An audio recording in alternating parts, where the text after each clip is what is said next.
Adoption એક બહુ beautiful વસ્તુ છે.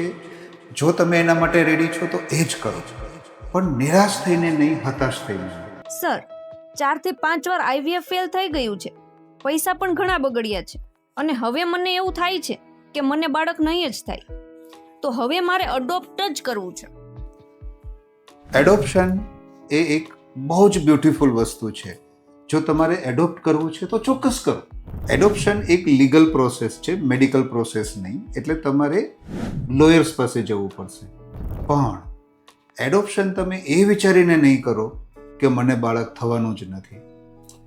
જ્યારે બહુ બધા આઈવીએફ ફેલ થઈને ત્યારે ઘણા બધા લોકોને આવા વિચાર આવે છે. હું ફરીથી કહું છું, એડોપ્શન એક બહુ બ્યુટીફુલ વસ્તુ છે.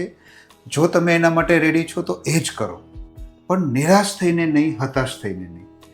જો તમારા 3-4 આઈવીએફ ફેલ થયા છે ને, તે ડઝન્ટ મીન કે તમને બાળક નહીં થાય. સી, આઈવીએફના એકથી વધારે પ્રકાર છે.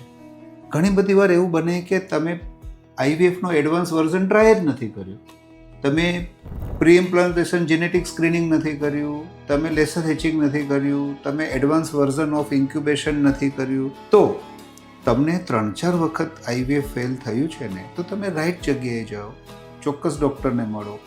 જો અમે તમારી તપાસ કરીને એવું કહીએ કે તમને બાળક થાય એમ જ નથી, ચોક્કસ એડોપ્શન કરો. અથવા તો તમને એવું છે કે મારે એડોપ્શન કરવું છે તો ચોક્કસ કરો. પણ 3-4 વખત આઈવીએફ ફેલ થયા છે અને તમે એવું વિચારો કે મને બાળક નહીં જ થાય, ધેટ ઇઝ નોટ રાઈટ.